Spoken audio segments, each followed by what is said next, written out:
ਆ ਮੰਗੀਏ ਖੈਰ ਪੰਜਾਬ ਦੀ, ਇਹਦੀ ਜਿੰਦ ਫਸੀ ਵਿੱਚ ਜਾਲ, ਆਪਣੇ ਹੋਏ ਬਿਗਾਨਣੇ ਇਹਦਾ ਰੱਖੇ ਕੌਣ ਖਿਆਲ। ਗਲ ਲੱਗ ਕੇ ਖੰਜਰ ਮਾਰਿਆ ਇਹਦੇ ਆਪਣੇ ਚੱਲ ਗਏ ਚਾਲ, ਹੱਥ ਚੋਰਾਂ ਦੇ ਆ ਗਿਆ ਇਹਦਾ ਸਾਰਾ ਹੱਕ ਹਲਾਲ। ਨਸ਼ਿਆਂ ਕੁਣ ਵਾਂਗੂ ਖਾ ਗਿਆ ਇਹਦਾ ਚੜ੍ਹਦਾ 16ਵਾਂ ਸਾਲ, ਮੋਏ ਪੁੱਤ ਸਿਵਿਆਂ ਦੀ ਰਾਖ ਚੋਂ ਇਹਦੀ ਮਾਂ ਰਹੀ ਹੈ ਪਾਲ। ਹੱਡ ਭੰਨ ਕੇ ਕਰੀਆਂ ਮਿਹਨਤਾਂ ਇਸ ਕੀਤਾ ਦੇਸ਼ ਨਿਹਾਲ, ਅੱਜ ਮੁਸ਼ਕਿਲ ਦੇ ਵਿੱਚ ਫਸ ਗਈ ਇਹਦੀ ਆਪਣੀ ਰੋਟੀ ਦਾਲ। ਸੀ ਦੁਨੀਆ ਦਾ ਸਰਦਾਰ ਜੋ ਇਹਦਾ ਮੰਗਤਿਆਂ ਵਰਗਾ ਹਾਲ, ਪਿਆ ਕਰਜ਼ੇ ਦੇ ਨਾਲ ਵਿੰਨਿਆ ਇਹਦੇ ਸਿਰ ਦਾ ਇੱਕ ਇੱਕ ਵਾਲ। ਹੋਇਆ ਗਲ ਗਲ ਉੱਤੇ ਵਿਤਕਰਾ ਇਹਦੀ ਮਾਂ ਬੋਲੀ ਦੇ ਨਾਲ, ਇਹ ਜਿਨ੍ਹਾਂ ਲਈ ਮਰ ਮਿਟ ਗਿਆ ਇਹਦੀ ਅਣਖ ਨੂੰ ਕੱਢ ਦੇਗਾ। ਇਹ ਜਿਨ੍ਹਾਂ ਲਈ ਮਰ ਮਿਟ ਗਿਆ ਇਹਦੀ ਅਣਖ ਨੂੰ ਕੱਢ ਦੇਗਾ।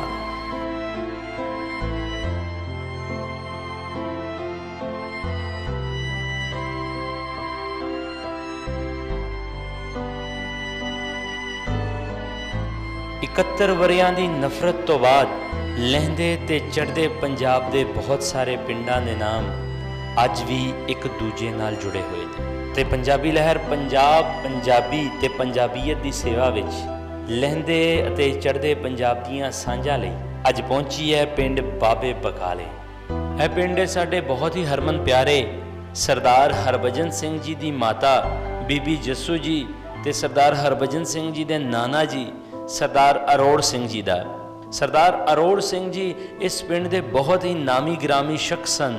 ਸਰਦਾਰ ਅਰੋੜ ਸਿੰਘ ਜੀ ਬਹੁਤ ਹੀ ਖੂਬਸੂਰਤ ਨੌਜਵਾਨ ਅਤੇ ਰੱਸਾਕਸ਼ੀ ਦੇ ਬਹੁਤ ਵੱਡੇ ਖਿਡਾਰੀ ਹੋਇਆ ਕਰਦੇ ਸਨ।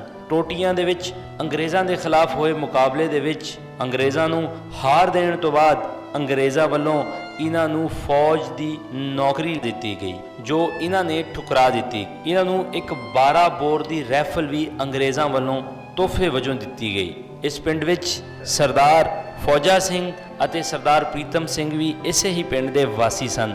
ਇਸ ਤੋਂ ਇਲਾਵਾ ਸਰਦਾਰ ਇਕਬਾਲ ਸਿੰਘ ਸੰਧੂ ਮੌਜੂਦਾ ਮਹਿਤਪੁਰ ਚੰਡੀਗੜ੍ਹ ਰਹਿਣ ਵਾਲੇ ਦੀ ਨਾਨੀ ਜੀ ਅਤੇ ਸਰਦਾਰ ਅਨੋਖ ਸਿੰਘ ਸੰਧੂ ਦੀ ਮਾਤਾ ਜੀ ਬੀਬੀ ਫੀਨੋ ਜੀ ਇਸੇ ਹੀ ਪਿੰਡ ਦੇ ਵਾਸੀ ਸਨ। ਆਓ ਇਹਨਾਂ ਸਾਰਿਆਂ ਹੀ ਬਜ਼ੁਰਗਾਂ ਨੂੰ ਲਹਿੰਦੇ ਪੰਜਾਬ ਵੱਲੋਂ ਇੱਕ ਪਿਆਰ ਭਰਿਆ ਤੋਹਫਾ ਭੇਜਦੇ ਹੋਏ ਵੇਖਦੇ ਹਾਂ ਇਹਨਾਂ ਦਾ ਪਿੰਡ ਤੇ ਗੱਲਬਾਤ ਸਾਂਝੀ ਕਰਦੇ ਹਾਂ ਪਿੰਡ ਵਾਸੀਆਂ ਦੇ ਨਾਲ।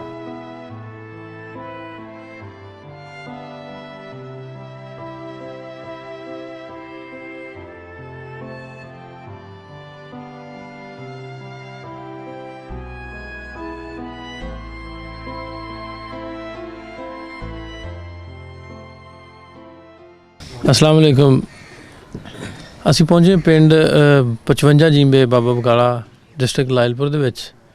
ਇਹ ਸਾਡੇ ਦੋਸਤ ਸਰਦਾਰ ਹਰਭਜਨ ਸਿੰਘ ਹੁਣੀ ਉਹਨਾਂ ਦੇ ਨਾਨਾ ਜੀ ਦਾ ਪਿੰਡ ਤੇ ਉਹਨਾਂ ਦੇ ਨਾਨਾ ਜੀ ਦੀ ਫੈਮਿਲੀ ਉਹਨਾਂ ਦੇ ਪਰਿਵਾਰ ਬਾਰੇ ਉਹਨਾਂ ਨੇ ਕਾਫੀ ਦੇਰ ਤੋਂ ਸਮੇਂ ਤੋਂ ਰਿਕੁਐਸਟਾਂ ਕਰਦੇ ਸੀ ਕਿ ਸਾਡਾ ਬਾਬਾ ਬਕਾਲਾ ਪਿੰਡ ਜਿਹੜਾ ਵਿਖਾਇਆ ਜਾਵੇ ਤੇ ਅਸੀਂ ਅੱਜ ਸਪੈਸ਼ਲ ਇਹ ਐਪੀਸੋਡ ਕਵਰ ਕਰਨ ਲਈ ਅੱਜ ਪਹੁੰਚੇ ਹਾਂ ਬਾਬਾ ਬਕਾਲਾ। ਤੇ ਇੱਥੋਂ ਦੇ ਬਜ਼ੁਰਗ ਨੇ ਇੱਕ ਕਾਫੀ ਤਗੋਦੋ ਤੋਂ ਬਾਅਦ ਬਜ਼ੁਰਗ ਸਾਨੂੰ ਮਿਲੇ ਨੇ ਜਿਹੜੇ ਇੱਥੋਂ ਦੇ ਵਸਿੰਦੇ ਨੇ ਤੇ ਉਹਨਾਂ ਨਾਲ ਕੋਈ ਗੱਲਬਾਤ ਕਰਾਂਗੇ, ਪੁੱਛਾਂਗੇ ਇਸ ਪਿੰਡ ਬਾਰੇ, ਇਸ ਪਿੰਡ ਦੀ ਹਿਸਟਰੀ ਬਾਰੇ, ਉਹਨਾਂ ਦੇ ਰੂਟ ਸਿੰਘ ਦੀ ਫੈਮਿਲੀ ਬਾਰੇ, ਉਹਨਾਂ ਦੇ ਨਾਨਾ ਜੀ ਦੀ ਫੈਮਿਲੀ ਬਾਰੇ। अस्सलाम वालेकुम। वालेकुम सलाम। बाबा की नाम जे? मेरा नाम फिरो। फिरो ते अब्बा जी दा? हसैन बख्श सैना। सैना हसैन बख्श सैना। केड़ी बरादरी? मोची। मोची।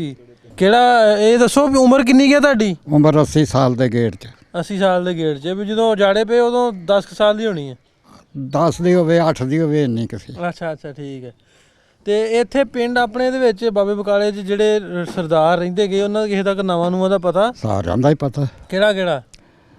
ਤੇ ਬਕਾਲੀਏ ਸੀ ਇੱਧਰ। ਹਾਂ ਪਿਛਲੇ ਬਕਾਲੇ ਦੇ। ਪਿਛਲੇ ਬਕਾਲੇ ਦੇ। ਆਹ ਤੇ ਇੱਥੋਂ ਹੀ ਤੁਰਲਾ ਇੱਕ ਨਾ ਤੇਜਾ ਸੋਂ, ਦੂਸਰਾ ਭਰਾ ਉਹਦਾ ਚਰਨ ਸੋਂ, ਗਾੜੀ ਆ ਗਿਆ ਗਸ਼ਾਲ ਸੋਂ, ਉਹ ਵੀ ਬਕਾਲੇ ਦਾ ਸੀ। ਉਦੋਂ ਗਾੜੀ ਉਹਦਾ ਭਰਾ ਆ ਗਿਆ ਲਾਲ ਸੋਂ, ਗਾੜੀ ਉਦੋਂ ਗਾੜੀ ਫੇਰ ਉਹ ਵੀ ਬਕਾਲੇ ਦੇ ਸੀ, ਹੂੰ ਸਦਾਗਰ ਸੋਂ, ਬਹਾਦਰ ਸੋਂ ਹੂੰ ਤੇ ਜਾਗਰ ਸੋਂ ਹੂੰ। ਤੇ ਅੱਛਾ, ਨੰਬਰਦਾਰ ਕੌਣ ਸੀ ਪਿੰਡ ਦਾ? ਨੰਬਰਦਾਰ ਨਾਮ ਸੋਂ। ਨਾਮ ਸਿੰਘ। ਹਾਂ, ਠੀਕ ਹੈ। ਤੇ ਕਿੰਨੇ ਕੁ ਸੀ ਘਰ ਉਦੋਂ ਸਰਦਾਰਾਂ ਦੇ ਇੱਥੇ? ਸਰਦਾਰਾਂ ਦਾ ਅੱਧਾ ਪਿੰਡ ਸੀਗੇ। ਅੱਧਾ ਪਿੰਡ ਸੀ। ਹਾਂ, ਤੇ ਗੁਰਦੁਆਰਾ ਹੈਗਾ ਸੀ ਪਿੰਡ 'ਚ?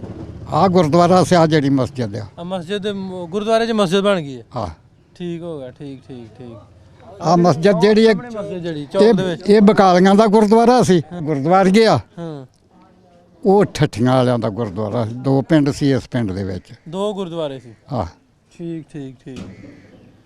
ਅੱਛਾ, ਇੱਥੇ ਹੈਗਾ ਸੀ ਅਰੂੜ ਸਿੰਘ, ਉਹਦਾ ਸੁਣਿਆ ਕਿ ਨਾ? ਅਰੂੜ ਸਿੰਘ ਦਾ? ਅਰੂੜ ਸਿੰਘ, ਹਾਂ, ਜਾਂ ਫੌਜਾ ਸਿੰਘ? ਫੌਜਾ ਸਿੰਘ, ਹੂੰ। ਰੂੜ ਸਿੰਘ ਬਕਾਲੇ ਦਾ ਸੀ। ਹਾਂਜੀ। ਇੱਕ ਰੂੜ ਸਿੰਘ ਤੇ ਸੀ ਆ ਜਿਹਦਾ ਹਾਂ ਨੁੱਕਰ ਤੇ ਮਰੱਬਾ, ਉਹ ਨੁੱਕਰ ਵਾਲਾ ਪਿੰਡ ਵੜਦੇ। ਆ ਠੀਕ। ਦੱਖਣ ਦੀ ਬਾਈ ਦਾ ਸੜਕੋਂ। ਠੀਕ ਹੈ। ਤੇ ਇੱਕ ਰੂੜ ਸੋਂ ਸੀ ਤੀਸਰਾ ਮਰੱਬਾ ਪਿੰਡੋਂ। ਪਿੰਡੋਂ ਤੀਸਰਾ ਮਰਬਾ। 2 ਰੂੜ ਸਿੰਘ ਸੀ। ਆ ਅੱਛਾ, ਉਹਦਾ ਮੁੰਡਾ ਸੀ ਫੌਜਾ ਤੇ ਉਹਦਾ ਸੀ ਮੁੰਡਾ ਪ੍ਰੀਤਮ। ਚੰਗਾ ਮੁੰਡਾ ਲੰਮਾ ਹੈ ਹਾਂ।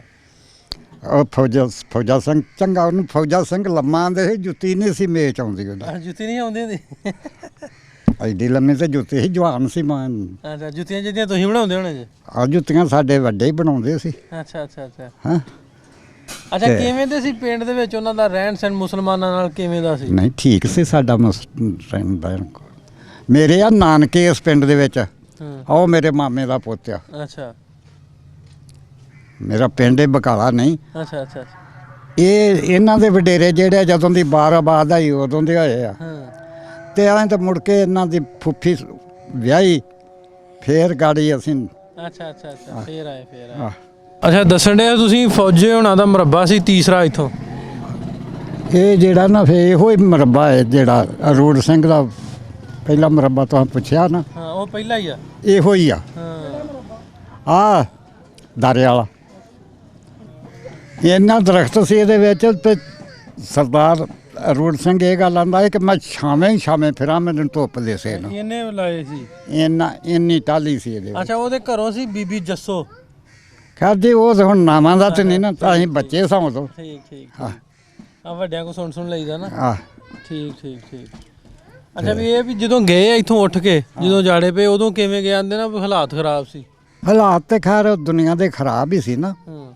ਇਹ ਤੇ ਐਡੀ ਗੱਲ ਕੋਈ ਨਹੀਂ, ਪਰ ਨਹੀਂ ਸਾਨੂੰ ਕਿਸੇ ਨੇ ਕੋਈ ਸ਼ੱਕ। ਨਹੀਂ, ਇਹ ਜਦੋਂ ਗਏ ਇਹਨਾਂ ਨਾਲ ਨਹੀਂ ਕੋਈ ਹੋਇਆ? ਨਹੀਂ, ਇੱਥੇ ਇਹਨਾਂ ਨੂੰ ਇਹ ਵੀ ਸਹੀ ਸਲਾਮਤ ਇਹ ਵੀ ਸਹੀ ਸਲਾਮਤ ਹੀ ਗਏ। ਰਾਹ ਦਾ ਸਾਨੂੰ ਪਤਾ ਨਹੀਂ। ਹਾਂ, ਰਸਤੇ ਦਾ ਪਤਾ ਨਹੀਂ, ਇੱਥੋਂ ਸਹੀ ਸਲਾਮਤ ਗਏ। ਹਾਂ, ਠੀਕ ਹੋ ਗਿਆ। ਇੱਥੇ ਘਿਆਲੇ ਕੰਪ ਸੀ, ਹਾਂ। ਇੱਥੋਂ ਬਾਹਰ ਆਮ ਕੰਪ ਉੱਠ ਕੇ ਗਿਆ।